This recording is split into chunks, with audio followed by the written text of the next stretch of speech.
A little black girl, just 13 years old, walking barefoot on cracked pavement, and yet, in the span of a single summer afternoon, she brought a billionaire to his knees, tears streaming down his face at the sight of a tiny ring on her finger. No one could have guessed that this young mechanic carried a secret powerful enough to shake an entire legendary bloodline. Can you believe it? That sometimes the truth isn't found in files or records, but in the eyes of a child the world chose to forget. That afternoon, the Texas sun blazed like a furnace. The asphalt on the highway looked like it was melting beneath the wheels of a 1967 Mustang. The classic pride of Walter Kane, a reclusive millionaire returning to his hometown after 22 years away. Kane wasn't the flashy type. Dusty boots, salt and pepper hair, he looked more like a weathered farmer than a retired tech mogul. Then, just around a bend near the old town he grew up in, the Mustang gave a sputter. A short pop, and the engine went silent. Kane clenched his jaw, pushed the car door open, and stepped into the heat, surrounded by cicada hum and blinding sunlight. He hadn't even bent down to lift the hood when a small voice piped up behind him. "You having car trouble, mister?" Standing before him was a young black girl, no older than 15, her hair tied into two neat buns. She wore a faded t-shirt and ripped jeans, and in her hand was a tool bag nearly bigger than she was. Kane furrowed his brow, but before he could say a word, the girl stepped closer and gave the Mustang a once-over. "From the sound it made, I'd say it's a busted spark plug, or maybe a clogged fuel line. 67 models act up like that sometimes." Kane blinked. "You know how to fix cars?" "Yes, sir. My foster dad taught me. He's gone now, but I still remember." She spoke so casually, as if helping a stranger on the side of the road was the most natural thing in the world.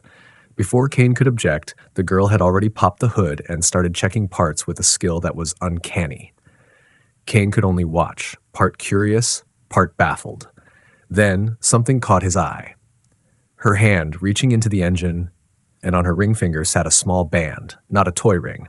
It was white gold, set with a delicate, glinting stone, a design far too refined for a child. Kane narrowed his eyes. "That ring, where did you get it?" The girl looked up, brown eyes wide, innocent, yet something deep shimmered underneath. "It was my mama's, but she told me to keep it safe, said someone might come looking for it." Kane froze. Something stirred in his chest, an old memory, a forgotten promise, or maybe a debt long overdue. Walter Kane sat back in the worn leather seat of the old Mustang, watching the young girl still working diligently under the hood like a seasoned mechanic. But his mind was no longer in the moment. The harsh afternoon sun filtered through the roadside trees, but even brighter was the tiny glint of light from the ring on her finger. That ring, he couldn't mistake it, was a limited edition, only 3 ever made, crafted by a small jeweler in Savannah he once knew well.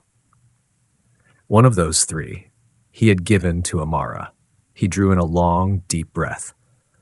Amara, the girl with the curls and a sunshine smile, who had once lit up his youth with warmth and confusion all at once. They had fallen in love when he was a broke college kid with nothing but ambition in his pocket, but the difference in their skin, their stations in life, and the crushing expectations of his family had pulled them apart. A part of him always believed Amara kept that ring as a memory. He never imagined it would show up decades later on the finger of a tiny girl under the burning Texas sun. "What's your name?" he asked, his voice low and uncertain. "Talia," the girl replied, lips pressed together, hands still skillfully twisting a bolt. "I live 3 blocks that way. Your car's almost good to go, but you should probably change the spark plug soon." Walter suddenly noticed the calluses on Talia's small hands, worn, faded marks that told the story of hard work and a childhood far from easy. He crouched down slowly, looking her in the eyes. "Talia, you said the ring was your mother's? Is your mother still alive?" Talia paused. A shadow flickered across her young face, and then she nodded, slowly, carefully. "Mama passed away 3 years ago. She was sick, but we didn't have insurance, so she couldn't get treatment." Kane felt something tighten in his chest, a slow, aching burn. He was about to speak when Talia reached into her shirt pocket and pulled out a small, slightly crumpled photo. "This is my mom. I don't look much like her, so people always say I'm adopted." Kane took the photo from her gently. In the picture, a woman was smiling brightly in the middle of a field of flowers, holding a small child in her arms. Though the colors had faded with time, the face was unmistakable. Amara. His hands trembled. The girl he once left behind had become a mother to this child, a child who could fix a Mustang, who wore the ring he had once given her mother, and who appeared on the very day he returned home. "Talia," he said quietly, "do you know who your father is?" She shook her head. Mama said, "He didn't even know I existed." Walter Kane looked out toward the dusty road stretching into the Texas horizon, and for the first time in 22 years, he wasn't sure who he was anymore. That afternoon, after Talia left with a quiet thank you and hands still smudged with engine grease, Walter Kane remained seated in his car for hours. In front of him, the photograph of Amara trembled in the light breeze. He gently brushed the edge where the corners had started to wear and curl. Memories flooded back like an old black and white film spinning wildly out of order. Afternoons spent hiding from judgmental stares, hands clasped tightly in the rain, and that final night when Amara cried while he stood in silence, then walked away. Walter had thought he'd forgotten, or more truthfully, he had forced himself to forget. But now, somehow, fate had brought him right back to where it all began. And standing there was a girl with Amara's eyes and his own hands. He returned to the shabby motel just a few blocks away, the place he'd chosen as a temporary stop in this wandering journey to rediscover himself after selling off most of his fortune. That night, he sat at a rickety wooden table, opened his old laptop, and began to type, "Amara Jackson, Obituary, Texas." In just a few minutes, he found the obituary. She had passed away 3 years ago from ovarian cancer. There wasn't much information, just a single line, survived by daughter Talia Jackson. No father's name, no other relatives, no long tribute. That was all. And yet, it felt like something lodged in his throat.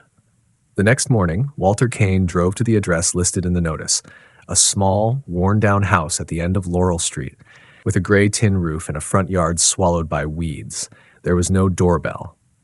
He knocked gently. No answer. He was about to leave when he heard the creak of an old gate around the side. Talia was standing next to a beat-up bicycle, backpack slung over her shoulders, ready for school. "What are you doing here?" she asked, her voice cautious. Walter smiled, trying to soften the tightness in his chest. "I just wanted to know more about your mother. She was someone very special to me." Talia looked at him for a long moment. Then she nodded slowly, like she was weighing something deep in her thoughts. "If you really want to know, then this afternoon I'll show you something my mom left behind. But you have to promise not to tell anyone." Walter froze. "I promise." She nodded, got on her bike, and rode off, leaving him standing alone in the overgrown yard, his heart full of old questions that had never found answers. And a quiet sense that what Amara left behind wasn't just a child. That afternoon, just as she promised, Talia rode home earlier than usual. She didn't say much, just gave Walter a quick glance and motioned for him to follow. The inside of the house was even barer than the outside. Peeling walls, creaky wooden floors, the scent of mildew mixed with old peppermint tea. And yet somehow everything was clean, in the way of someone who'd known hardship but never given in to it. Talia led him up to the attic by way of a small wooden staircase, pulling down the hatch door from the ceiling. Dust burst into the air as she pushed it open. "I've only been up here once, the day Mom died," Talia said, climbing carefully, avoiding the loose planks. "She left a box. She said, if someone named Walter Kane ever came looking, I was supposed to give it to him." Walter's heart stopped for a beat. He climbed after her, his hands trembling slightly. In the dim corner of the dusty attic, there sat an old wooden box wrapped tightly in a faded pink silk cloth. Talia knelt beside it, brushed off the dust, and placed it gently into his hands. "I've never opened it," she said softly. "Mom said it was meant for you." Walter opened the box and took a deep breath, like he was about to step into a room of memories that had been locked away for decades. Inside were letters, neatly stacked in chronological order, the handwriting so familiar it hurt. There was also a soft leather journal and an old cassette tape, one of those nearly extinct kinds from another era. He reached for the journal first. On the first page, in Amara's careful script, it read, "For Walter, in case you still remember me." He sat down right there on the attic floor and began to read. The first line was simple, but cut sharp. "You left me on a rainy night. but I never left your heart. The pages that followed told of years raising a child alone, of letters never sent, and of a painful truth Amara only discovered much later. Walter hadn't left because he stopped loving her, but because his family had forced him to. He flipped quickly to the middle. One line hit him like a blow to the chest. Talia is your daughter. I don't need you to claim her. I just want her to know she came from love, not abandonment. Talia looked at him, her deep brown eyes shining with both doubt and something dangerously close to hope. Mom used to say, my dad could fix anything, except his own heart. Walter smiled, but inside he was breaking. In that moment he realized, this girl hadn't just helped him fix a Mustang. She'd helped him fix a part of himself he thought was beyond repair. 2 days after that night in the attic, Walter sat in his Mustang with Talia, parked outside his former attorney's office. His face still showed signs of exhaustion, but there was a new clarity in his eyes. He had finished reading every letter in the box. Each word from Amara had cut deep, quiet little knives etching decades of truth into his memory, truths he had long buried. You sure about this? Walter asked softly, not looking at Talia, but staring straight ahead. This test could change everything. Talia nodded. I never wished for a father, you know, she said, but I've also never seen anyone say my mother's name the way you do. Walter's grip tightened around the steering wheel. That one sentence pulled him back to that rainy night when he was forced to leave Amara behind. His father had threatened to destroy his career, his reputation, and his entire future if he kept loving a black woman. He used to think he was strong. But in the face of the Kane family's power and pressure, he had caved. As they stepped into the office, a young assistant at the front desk glanced up. The moment she read Walter Kane's name on the sign-in sheet, her expression changed.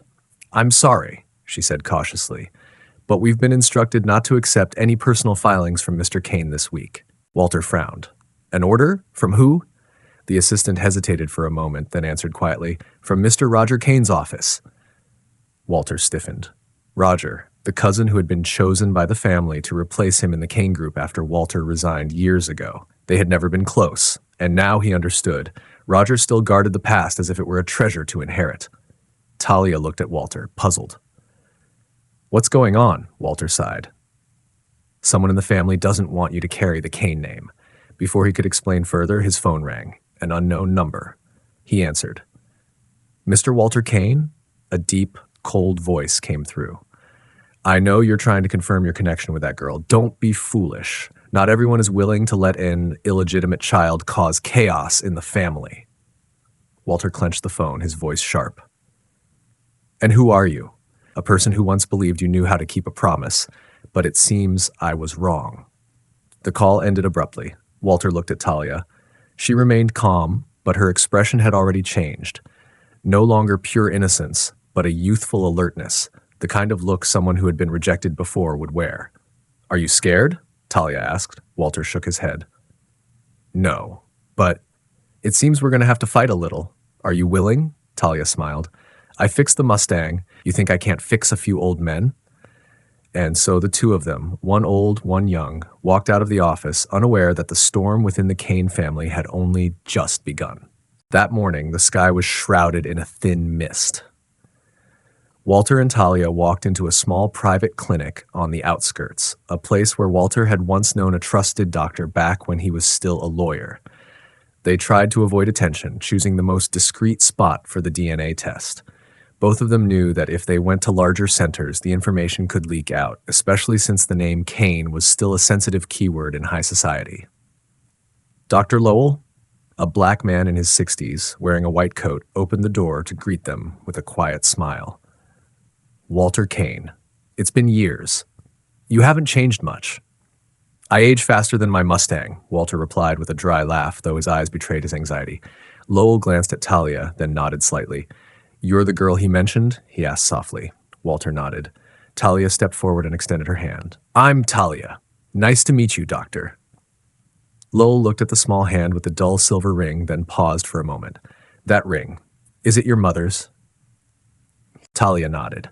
Mom told me never to take it off, no matter what anyone says. Lowell paused for a moment, then led them inside. The testing procedure was quick. A blood sample from Walter, a saliva sample from Talia. Everything was sealed carefully. Lowell promised the results would be ready in 3 days. As they left the clinic, Walter looked around, feeling uneasy. Across the street, a black SUV was parked silently, its windows completely tinted. No license plate, no movement. Just an inert mass. "See that?" he said softly. Talia followed his gaze. "It's probably just someone's car," she said, though uncertain. Walter didn't answer. His instincts, honed from years of handling hundreds of lawsuits, told him they were being watched. They quickly left the neighborhood, taking a small shortcut. Walter led Talia to a small cafe by the canal. It had once been a favorite spot for him and Amara in their younger days. "Has your mom ever been here?" Talia asked as they sat down. Walter smiled sadly. "Yes, this was the only place where your mom ever dared to dream about the future, with me." Talia fell silent for a long while. Then she pulled a worn photograph from her jacket pocket. It was a picture of a young woman with curly hair and bright eyes. Amara, standing next to a Mustang identical to Walter's. "I found it in Mom's old mailbox," Talia said. "Maybe." She never really forgot. Walter stared at the photo. His heart tightened. All those years of running, all those years burying the past. Now the past was standing in front of him with the face and heart of a girl named Talia. And he knew, if the DNA results confirmed the truth, the Kane family would no longer remain still. 3 days later, Walter received a call from Dr. Lowell at 6 a.m. "You need to come right away. The results are in, and I think you should hear this in person." Walter arrived at the clinic with Talia by his side, her small hand gripping his tightly. The morning sky was overcast, and the scent of dew and damp grass lingered in the air. The clinic was eerily silent. As they entered, Walter immediately noticed something was wrong. The records room door was broken, the lock hanging loosely, and inside it was empty. "What happened?" he asked, his voice tense. Lowell stepped out of the examination room, his face expressionless. "Someone broke in last night. They took all the copies of the results. But I hid the original." He pulled a sealed envelope from his coat pocket and handed it to Walter. "No one knows this exists, but you need to understand, this is more than just blood relations." Walter opened the envelope, his eyes quickly scanning the results. Conclusion: biological father-child relationship confirmed. He closed his eyes for a few seconds. Emotions surged within him: regret, happiness, and a vague fear. Talia looked up at him. "Am I really your daughter?" Walter squeezed her hand. "Yes, and I'm sorry for not being in your life sooner." Lowell watched them and sighed. "But you need to be careful. If someone's been watching you, they definitely know who Talia is." Walter nodded. "My family, they won't accept it." Talia looked at him, her eyes curious. "Are they bad people?" Walter shook his head. "Not entirely, but they are people who protect their reputation, their traditions, and their skin color. The Kane family is wealthy, powerful, but closed off and full of prejudice. For 7 generations, no one has stepped outside the mold they've created. And now, if they find out that a black child, an illegitimate one, could be the heir to their fortune, they'll lose their minds." Lowell interjected, his voice heavy. "This girl doesn't just carry the Kane blood. If recognized legally, she would have the right to inherit the wealth, the company shares, and the Kane name. That's something the family will do anything to prevent." Walter nodded, his gaze drifting to the window, where the black SUV was still parked in the distance. "They've already started, and I don't have much time left." Kane sat alone in the library of Walter's mansion, in front of a carefully framed family tree. Every generation, every bloodline, meticulously recorded. But there was no name for Talia, no trace of Amara, the woman who had loved him without asking for anything in return. He held in his hand the ring that Talia wore, the very same ring he had given to Amara before everything fell apart. When the DNA results were compared, the truth was undeniable. Talia was his daughter. But that didn't bring him any relief. Kane knew that if he acknowledged Talia, the name of the black girl would tear apart the pure bloodline his family had prided itself on for 100 years. Talia would become the rightful heir, but that would mean he would have to declare, "I abandoned the woman I loved," and the daughter grew up never knowing who her father was. Talia stood in front of the mansion. She was no longer the joyful girl who fixed cars. She was cold, composed, like someone coming to demand justice. "You know, don't you?" Talia asked, her voice emotionless. Kane nodded. The answer was simple but heavy. Why didn't she say anything for 13 years? He asked, his voice hoarse. Because she didn't think you deserved to know, Talia replied. She once loved you, but when you chose career and fame over love and truth, she knew, if she spoke up, I'd just be a shadow in the family tree. No one would accept a mixed-race, illegitimate child. Kane clenched his fists. Each of Talia's words cut like a knife. But now I'm here, she continued, her eyes cold. I didn't come to ask you to recognize me. I came for you to choose. Either keep living your wealthy life or dare to right the wrong for the first time in your life. The silence was deafening. Outside, the Mustang still sat there, a silent witness to a secret that seemed to have rotted away with time. Kane looked at Talia, for the first time seeing her as a real father would. The Walter Kane family meeting room was in an old mansion where oil paintings of ancestors hung solemnly on the walls, their gazes seemingly following every decision made in the present. Every quarter, the senior members gathered here to make decisions about the corporation, assets, and most importantly, the pure bloodline of the family. This time, Kane, the current head of the family, had called for an urgent session. No one knew what was happening, but rumors spread quickly. Some said he was ill. Others whispered that he was about to step down. No one could have guessed that the real reason was a 13-year-old black girl named Talia. When Kane entered, his light gray suit couldn't hide the wariness, but his eyes shone brightly, like a man ready to face the storm. I have something to announce, he began, his voice clear. The room fell silent, the only sound the heavy ticking of the grandfather clock. 13 years ago, I loved a woman named Amara Jackson. We have a child together. A girl. Due to circumstances, I was not there for them, but now that child has grown and she is Talia. One of the council members choked on their drink. An older woman sitting at the head of the table slammed her glass down, hissing, "What are you saying? A mixed-race child? With a woman outside of the elite circles?" "Yes, and I will acknowledge her publicly. Talia is my daughter, the rightful heir." The shock in the room was like thunder. A middle-aged man, Kane's cousin, jumped to his feet. "Walter Kane is not a place to experiment with humanity. What will happen to our reputation if this gets out?" "Perhaps," Kane replied, unwavering. "It's time that reputation was rebuilt on the truth." Another member hissed, "She will destroy everything. The press will dig it up. Shareholders will panic. We will lose everything just because of your moment of weakness." Kane leaned back, folding his hands in front of him. "No, we will only lose what we don't deserve to keep. Hypocrisy, discrimination, and cruelty in the name of honor. I choose my daughter." The room fell silent. But this time it was no longer disdain, it was fear. They saw in Kane something they were unfamiliar with, true resolve. Outside, Talia sat on the steps, unaware of what was happening in the room. But she could feel something was changing, not just in the heart of a father, but in an empire built on lies. Kane placed a stack of DNA test papers on the table. "This is my daughter," he said firmly. "I don't need your consent, but I want you to understand, if anyone touches this, even with words, I will consider it a personal betrayal." A wealthy and sharp-witted aunt hissed, "She's a colored girl, uneducated, with no status. Are you planning to let her sit in the executive chair?" Kane looked directly at her, then spoke slowly. "She doesn't need the executive chair. What she needs is the chance to live as herself. And if anyone uses the Kane name to pressure her, then I will remove my name from this family first." The room fell silent. It was then that people understood. Kane was no longer just a CEO focused on assets, but a father, willing to give up his legacy as long as his daughter was free. That afternoon, the sky was covered with gray clouds, with a few scattered drops of early season rain. Talia stood in front of the classic Mustang, the car that had first connected her to Kane. Now it was no longer the car to be fixed, but a witness to a truth that had been exposed. Kane approached, holding 2 cups of hot cocoa. He wasn't wearing a suit or tie, just a father coming close to his daughter, slowly and cautiously.